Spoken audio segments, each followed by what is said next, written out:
What's up, Bulldogs? All right, so this is a bit of a different kind of video. I'm answering an email today. This email is from a 22-year-old woman, not my usual audience, but this email involves suicide and depression and feeling pointless in life. So I wanted to really address this because I wanted to answer her pretty quickly. So I'm recording this video because I want to make sure that I can get this video out to her, and I figured it would benefit you guys as well.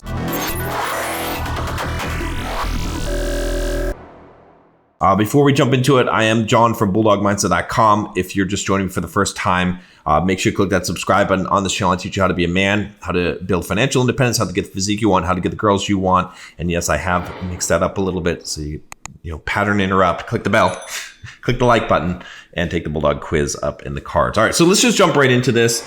I'm curious to get into this and read this email and see what I'm going to say here. So she says, hi, I'm just going to be honest here. I don't know how I ended up finding your YouTube channel, but I did. I've watched a couple of your videos and somehow here I'm writing to you. And I'll just say about that real quick is I know I get a lot of flack on the YouTube channel for different things. And why are you promoting dating and pickup? And why are you promoting toxic masculinity and fitness stuff and all this stuff? And it's, I'm trying to give you what you want so I can give you what you need. Because the thing that you really need is a deeper spirituality, the philosophy of life, okay?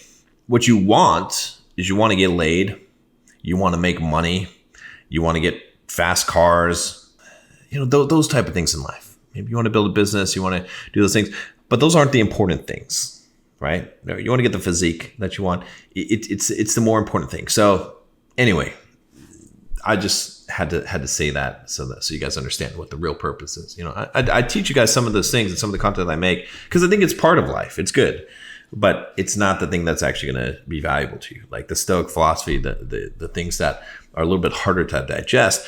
But of course, you can't have someone digest those solid foods until they have been weaned off of the bottle, where they have got the strength to take that into their constitution.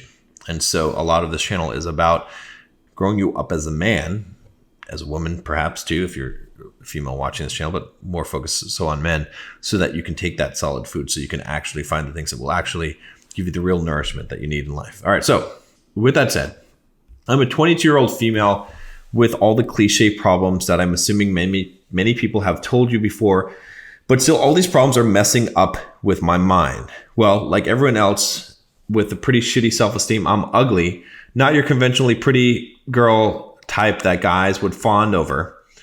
I'm tired of thinking about attracting anyone anymore, and I would like to focus on my career.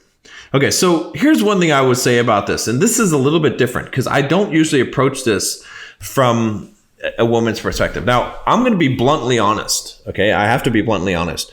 And it's so crazy that guys get so obsessed about looks, the whole black pill and all that stuff, which I hate, okay? And they're wrong. But a woman that says, well, if I'm ugly, that's not a good thing for me, as far as, that's more true. It's more true. And so it's really weird. Again, I'm saying this because I think it's weird that guys get so obsessed about the kind of black pill and, oh, my life is over and my life is so cruel because I'm an ugly guy. If you're an ugly girl, it's way worse. I mean, think about it. Like, as an ugly guy, at least I understand and know that you have a lot of other options available to you to build your status as a man, to actually be attractive as a man. Whereas as a woman, there's not a lot more that's available to you. Again, not to like condense it down to say that you're not a valuable human being in person, which I'm going to get into in this video. I know this sounds a little harsh at this point, but stay with me here. I genuinely have compassion for this person, okay? But I also have a great compassion for the truth. And so I must speak the truth, first of all.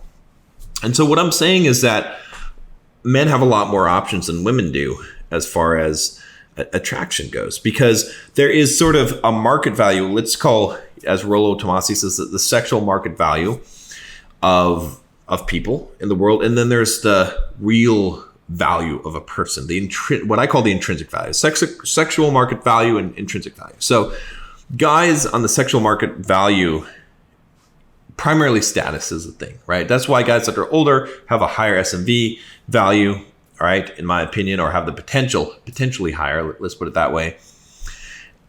Whereas, obviously physical attraction, guy can build muscles, get in shape, right? Having a better physique is probably more important to a guy than to a girl as far as those things go. And, make some money, become confident as a man, have those masculine attributes. Those are going to give him more points in the SMV, sexual marketplace value. Whereas a woman's primarily rating in sexual marketplace value is primarily on her looks. There's definitely other factors, and higher value and quality men will recognize those factors. Like I've told guys so many times on this channel, I've told you guys, look, would you rather, right? I mean, this says a lot about you. Would you rather have a girl that you see as a 10, okay, but she's annoying as hell, nothing in common, no connection at all, she's just a pain to be around, or a girl that you see as a 7, maybe a 7.5, but she's awesome. She has a great mind. She has a great personality. She treats you like a king. If you say the 10, you haven't lived. You don't have enough experience as a man. You're not of high value enough yourself, because all the high value guys that I know would prefer the 7.5. Which this kind of segues into what I was going to talk about here, addressing this email. But before I get into that, let me just say that was the sexual marketplace value. And we're gonna come back to that other thing I was talking about in a second here. But then you have the intrinsic value, the value as a person. And so even though we have to try to optimize our sexual marketplace value, that's not the end all be all. Our intrinsic value as a person is way more important, right? There are certain people that are going to have horribly bad SMV type of values. Someone who's physically disabled, their face has been burned. There's a lot of scenarios you can think of where it's just not going to happen for them. I mean, they can try to maximize as much as possible, but it's still going to be extremely low, lower than average. And so those people really need to focus on their intrinsic value. But we all need to focus on their intrinsic value because that's more important, right? Who you are as a person, what you become in life, not necessarily what you've done. What you've done determines who you become. That's way more important. That is way more important. And I know that sounds like a spiritual, it's not be superficial type of thing to say, but it really is. Again, coming back to what I said near the beginning of this video about philosophy and why I'm teaching you guys this is because ultimately all of these other things are based on insecurities. Like, why do we care that we're physically attractive to other people so we can get other physically attractive people to like us and want to have sex with us? Because it really comes down to, for the most part, a insecurity in ourselves and getting that external validation. As much as we can sort of try to escape that, we're still in that trap. Otherwise, it wouldn't matter. Why do we care about having someone physically attractive, right? Otherwise, you would say, "Oh, well, I don't really care if people see me attractive, right? As long as I can just have someone that is of high intrinsic value." But most of us don't think that way. But we need to become people of value, men of value. With that said, let's go back to what I was saying about the 7.5. See, this is advice I would say here to this woman who emailed me. I know this isn't exactly what she asked, but this is part of it, which is this: is that okay? What I just said about a truly high value guy valuing a girl that he sees as a 7 or 7.5 over a 10, that should give you hope as a woman, because that means that, I mean, okay, with what we have available today, all right, most women can make it up to, the 7.5 level. It's really not hard. So this is what I would say, okay? If you're a woman listening to this, which is, like the emailer, work on building, like, at least get your physique, okay? Get in shape, okay? Lose weight if you have extra weight. Get yourself nice and toned up, shapely as you can, okay? Get the best body that you possibly can. Okay, now genetically, maybe you don't have big tits, maybe you don't have a big ass, maybe you don't have the exact curves, but you can still be, you can work on building glutes, you can work on building a good aesthetic physique. You're 22, you got plenty of time to do that. I don't know, maybe you're overweight, maybe you're not. I haven't seen any pictures, but you can work on that. You can work on learning how to make up your face really nicely. I mean, again, I'm being bluntly honest here, but there's so many women, like if you go to somewhere like Las Vegas and you see women dressed up to the nines, you can see that there's not all these girls that are amazingly beautiful. They've figured out how to make themselves amazingly beautiful, even though they might be much less on that rating scale. So what I'm saying, the reason why I'm saying this is because don't think you have to be like an 8 or a 9 or a 10 as a woman. You don't. To get a quality guy, like a high value guy, what you need to be is maybe there's a threshold of, let's say, a 7. And I think most women are good looking, are decent looking, right? By default, right? You gain weight, you know, certain things, you know, you don't take care of yourself for sure. But you're 22, you got plenty of time. Well, you have a limited amount of time in the sense that you have probably, your looks will start declining around 26 or 27. So, but you've got plenty of time to still take advantage of that peak that you have. Okay, so I know that the whole email is not based on this, but I want to address this point because I don't want you to give up and say, I'm ugly. That's a horrible thing to do. Instead, have you worked on yourself? Work on yourself as much as you can to be able to build that up, because it doesn't have to be, the bar isn't as high as what you think. All right. And you can probably even get away with being a 6 as a female and still have plenty of success with finding a man that you would like to. All right. You know, I've got some interviews I've done on the channel called Beauty Ask Beast. I'd recommend that you check that out as well. I'm not going to go into the details of being a woman that attracts a high value man on this particular video, because I don't think that's really what I want to talk about right now. So with that said, don't give up and say that you're ugly. That's probably not true. There's probably a lot that you can do to improve that. Okay, so don't give up there. All right, now let's move on here. All right, she says here, okay, here's the thing. I went to Europe for my degree, but it's fucking suck as I literally chose the wrong college for my major. And now I do think I've lost all interest in my degree due to the unfortunate circumstances. And for the first time in my life, I failed 2 classes due to not being able to finish up my assignments as I fall into deep despair. Okay, so this sounds very victim mindset to me. There's no, like, you failed your courses because you chose to fail your courses. Maybe you chose in the non-ideal college for your major. Maybe you've seemed to lose some interest in your major. But everything that you're doing in your life is your choice. So if you failed those courses, I'm not saying that that's the end of the world, but I am saying that it's your choice. You made that choice. Don't blame it on anything. Don't blame it on anyone. Don't blame it on past mistakes. Those are current things that you're choosing to do now. So if you wanted to pass those courses, you would have passed those courses. You would have put in the effort. We all lose interest in things. When I started writing my first book and my second book and everything, I lost interest after the first couple of chapters, but I finished the book and I published the book. So, but it was a choice. I could have said, I lost interest in my book, so that's why I didn't write it. It'd been fine, legitimate. Okay, but it's not going to give you the result. So if you want the result, you got to do the work whether you feel like it or not. That's the thing. You can't blame it on anyone else or anything. So she says, I never tell anyone this, but I did my degree alone, completely alone, and the only person in all of my classes. That seems really weird, but I guess being stuck alone in class in a new country takes a toll on my mental health because I'm used to having friends and being around people all the time. There's more to the story, but I guess this is long enough. So, okay, granted, you know, this is legitimate and probably true. I don't understand how you can be in a class by yourself, but I'll just take it for face value. If that's the case, that does suck. Again, choices. What are your choices? You could drop out. You could choose a different class, different school. Maybe those choices aren't very good ones for you. If not, then you just got to deal with what you got.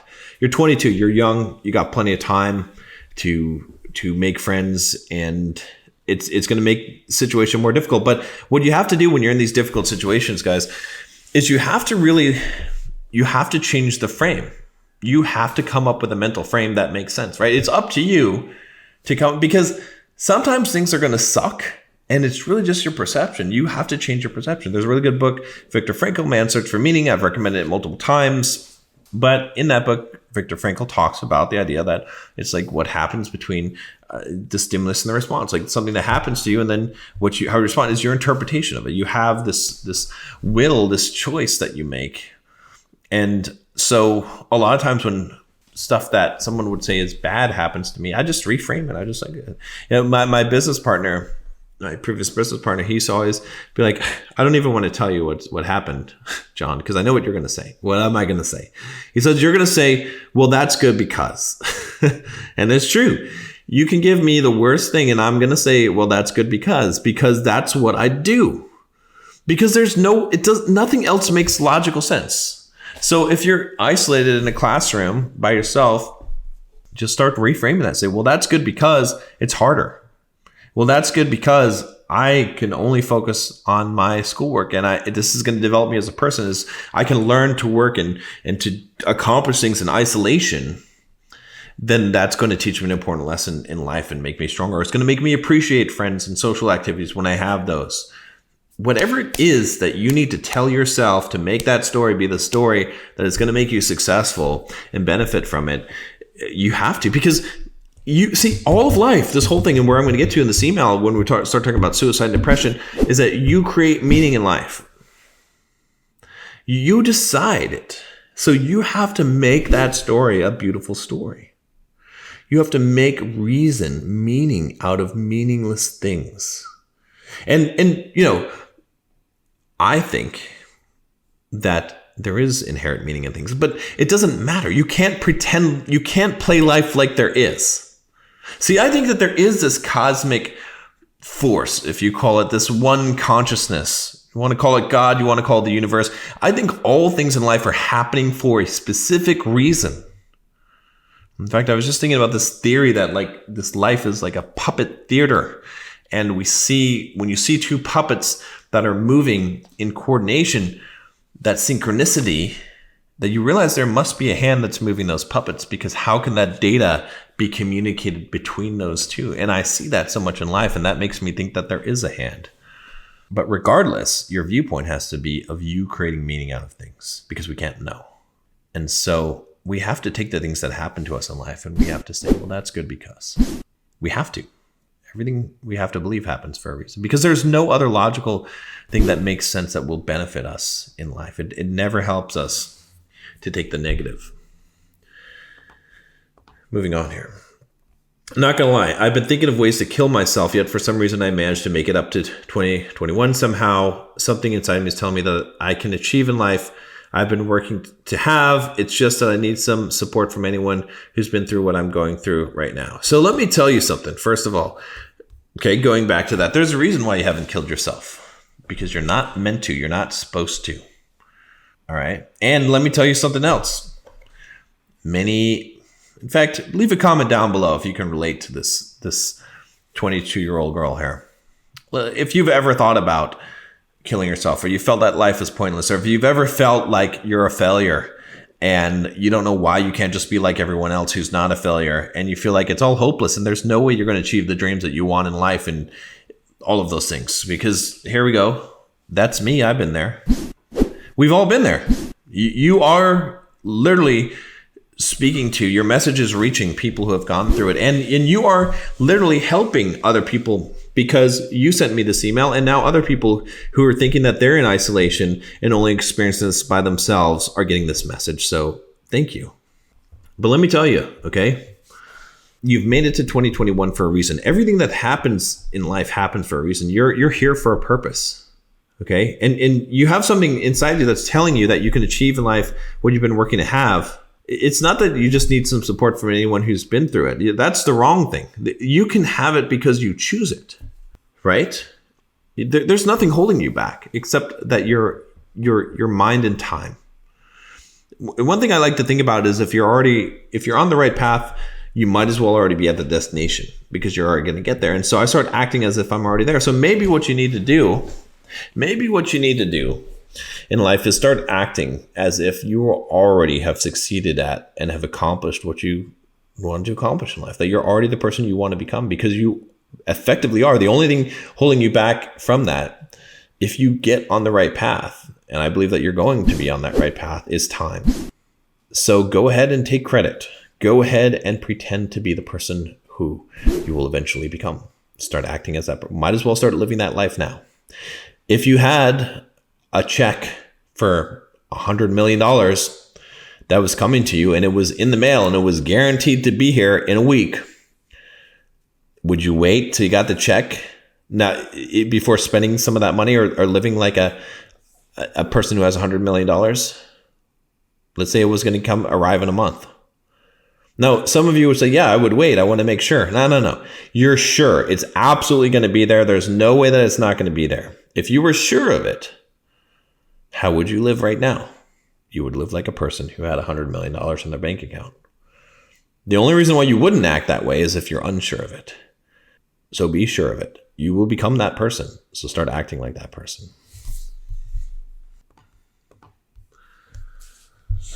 The thing is, I don't know how to get out of this mess. Do I continue my studies or quit? How do I get rid of this hopelessness? I can't stop thinking, why is this life being given to me? Why can't I be like my other friends? They are fortunate in a way that they are good looking. Why is it always me? I'm the eldest in the family. Being strong and independent has been taught to me at an early age, and yet somehow I feel suffocated when I need the most strength. Is pain the only feeling I am able to feel? Am I being too ambitious? Is my existence itself a mistake? Sorry for the long paragraphs. If you ever read this, I appreciate your time and effort. My sincere gratitude, Al. So a lot to say about this, but very much this is this victim mindset. Again, Tony Robbins talks about how what's important is that you're asking the right questions, and you're asking the wrong questions here. Don't ask, how can I get rid of this hopelessness? Why is that the wrong question, right? Ask the question of, what is this hopelessness that I am feeling? What is the reason for it? What is the benefit? How can I use this to make me stronger? Any question like that will be better, right?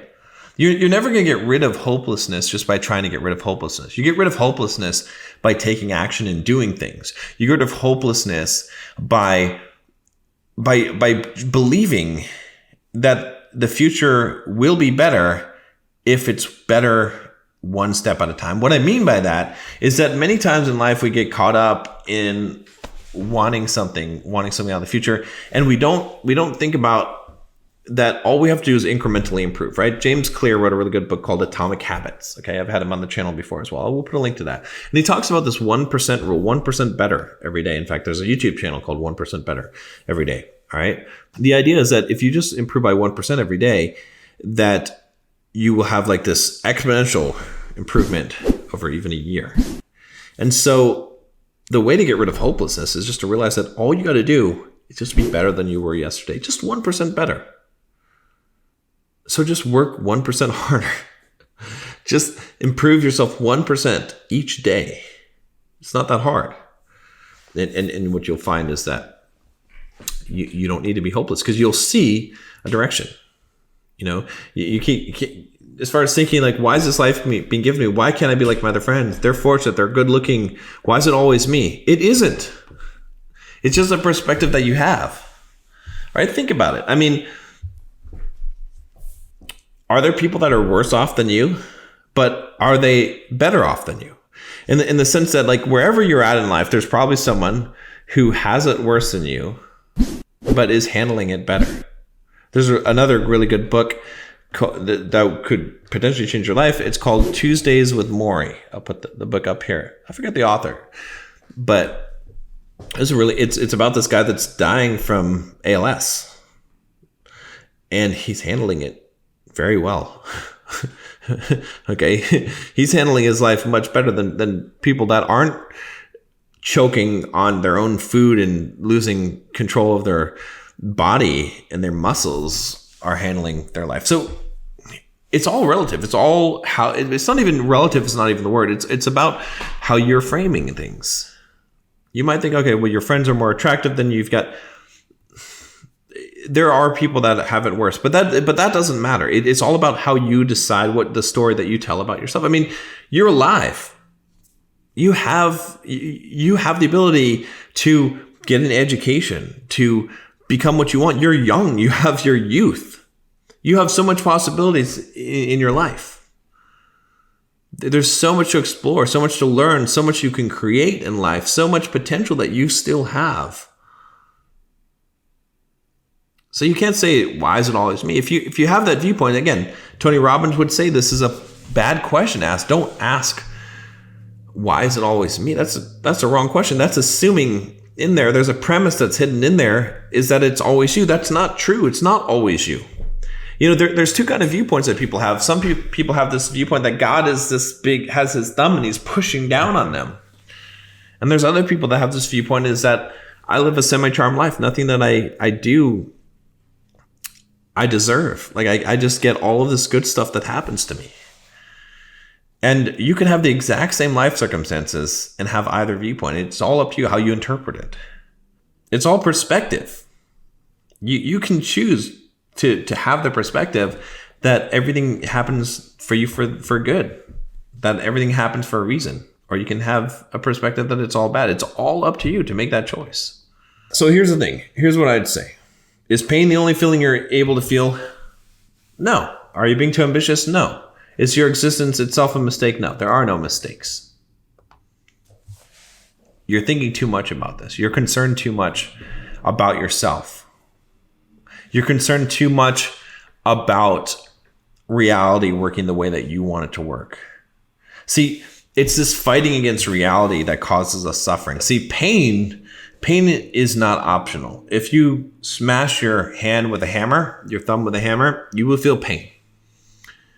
Suffering is optional. Suffering is a choice. Suffering is when we deny the reality. We don't have to suffer just because we're in pain. Part of the human experience is to go through pain. You have a wide range of emotions within you. Suffering comes from not accepting the reality. So wherever you're at right now, whatever it is, maybe you're ugly. Okay. Maybe there's not a lot you can do. Maybe you do. I bet there is. I bet you can lose some weight. I bet you can get in shape. I bet you can learn to better put on your makeup or to style your hair better and to dress better and to be more feminine and to really, I bet there's a lot you can do. But let's say that there's not. Okay, there's some things, it's fine. That's what it is. So what I'm saying is that you have to accept whatever the reality is and stop fighting it. Be okay with it. Be thankful for it even. Right? I know this sounds really opposite of but the reason why you have these expectations on life, this is why you're suffering. You suffer because you have an expectation that's not met. That's why you're angry. That's why you're depressed. All the negative emotions always flow from an expectation that's not met. So you have to let go of the expectations. No matter how perfectly you envision your life and what you get, believe me, from someone who has not only done it myself. Let me tell you. I was just talking to a guy yesterday that I was coaching. And he told me how he had a job making $30,000 a year. And then he got divorced and all this stuff. And then he got a job making $55,000 a year. And he thought, I have never made this much money in my life. This is insane. Okay, that was his viewpoint. But now he's making $225. And he forgot about, he's no longer, do you believe he had the same level of joy? Do you think that him making 5 times more money from the point where he was just in jubilee that he was making $55K a year, do you think that making 5 times more, that he has 5 times more happier and he's just ecstatic through the roof? No. He's conditioned to it. He probably has less joy making $225 than he did when he initially started making $55,000 a year. The reason why I'm illustrating this point, or what I'm trying to illustrate with this point, and it's the same I can tell you in my own life, is that whatever vision you have of the future, when you achieve it, it won't be that great. It might be at first, it might seem like it. This is why people really do commit suicide and kill themselves. You think it's because they're actually depressed, because they haven't accomplished anything in life? Yeah, there's some, sure. More people kill themselves when they get what they want and then they find out that's not solving their problem. And they're like, wow, I must really be effed then, because what do I do now? I just got rich. I just got famous. For me in my life, there was a point where I was like, all of these things, I was the kid, okay, who was different. I was the ugly kid, okay? That was my perception because that's what people told me. That's how people treated me. I was picked on. I wasn't really good at anything. I wasn't good at sports. I didn't communicate well. I was shy. I was lazy. I didn't really have any great academic accomplishments. I was horrible with women. I thought there's no way a girl was ever going to be attracted to me. And then I had this vision of, well, if I could be this guy that was making 6 figures a year, and if I could get all these girls and have sex with these girls, and if I could, be strong and buff like Hercules, and then I accomplished all those things and then more, and I became a millionaire. I became like to the point of ridiculousness. Like if you knew or heard some of my life stories, you'd be like, that's just insane. That's not even true, John, but it is true. I lived an incredibly amazing, like beyond what I could have even imagined life. And do you think that I wake up every day in just absolute jubilee, that's so thrilled and happy? No. No. I still have to, in my mind, play the same game. And I have to remind myself how fortunate I am, and remind myself that it's all my interpretation of things that matters. So the reason why I'm ending on this note and saying all this is because if you think that somehow if the stars align, let's imagine that you suddenly became attractive, like super attractive, like a 9 or a 10. You think that would drastically change your life? It would, in the sense that your life would be different. In the sense that maybe all these guys would be attracted to you, and you'd be like, oh, wow, this is so great. I get all this attention, and I'm so popular, and all of these things, and everyone wants to be my friend, and all these guys, they want me. But at some point in time, that would become the normal. And when that became the normal, then you would need a higher high. You would need a greater thrill. You wouldn't be content with that anymore. You'd need something else. And that's if you want to go down that path, it's a never ending path. Believe me, I've been on that path, right? To some degree, I'm still on that path. We're all still on that path to some degree. Okay. To some degree, I've done the best as I can to, because I know, which I'm telling you now, is that path, it's not a good path. That's not going to ever make you happy. Okay. So you have all these, the reason why you are so hopeless in your life and why you're perhaps suicidal is because you want things to be a certain way, and you think that your life would be better if you were more attractive, if you went to the right college, if you weren't failing your classes, if things were working out how you want them to work out. And what I'm saying is that that's all false. It's all an illusion. It's not true. At first, it would seem really good if those things were happening. But if those things do happen, first of all, it's not going to happen overnight. It's going to happen gradually. And just like a frog boiling in hot in water, you won't even notice it until you're there. Just like when I first became a millionaire, I was like, oh, well, won't that be great? I'll have this big freaking party. But it happened gradually. So by the time I got there, I was like, I don't really want to throw the party. There's no point. It doesn't feel like anything different. So what I'm saying right now is that whatever your life circumstance is now, okay, that's you decide. Something has to change, not externally. It has to change internally. You've got to look at what's happening and look at the life that you have now, and you have to create the meaning. You have to create the interpretation that makes it a good thing, that makes all of these experiences valuable, that gives you that inner joy, right? That's where we're working on yourself and developing yourself. That's why I teach on this channel to avoid the victim mindset, to have the bulldog mindset. Because if you're going after the things that you want in life, it doesn't even matter whether you win or you learn, okay? Because there's no fail. What matters is that you're growing. And so seek out growth in life. If you're growing, you're going to be fulfilled. I won't say happy. There'll be moments of happiness for sure, but you're going to be fulfilled. Now, before I forget, as I'm wrapping up this video, I didn't mention the Bulldog Mindset membership. Go check it out down below in the links. And let me know, guys, what do you think about this? Are you in a similar place? Leave a comment below. Like I said, leave a like if you feel like this video will help someone. Share it. These are just kind of my thoughts on this, but so many people, like I said, are so depressed in life because they are believing that they need life to be aligned in the way that they want it to be, instead of being pleasantly surprised with how life goes. It's an adventure. If you knew what was going to happen, if you could write the script, it would be quite boring. The whole excitement and adventure of life is that you don't know what's going to happen.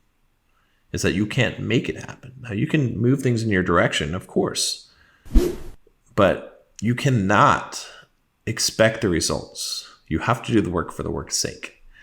And that is all about growing yourself. And you can find multitudes of happiness within that. Whatever situation you're in, you can find a way to find joy in it by accepting whatever the reality is and rejecting the foolish idea that if things were different, that would make you happy. Because that's never true. It's never true that if things were different, that would make you happy. You just think that. And it might temporarily. But when you're looking at the long-term happiness and satisfaction in life, things being different doesn't change that. Sometimes things being different changes you internally, and that brings about a long-term happiness. But when you're externally driven and you're trying to make things happen outside in order to change you internally, it's a bad bet. It's better to change internally, and as a result of changing internally, things will change externally, and then you'll have the life that you want. You'll have the life that you deserve. We attract what we are. If you want a different life, become something different. It's all within your power. It's all within your choice. If I can do it, you can do it.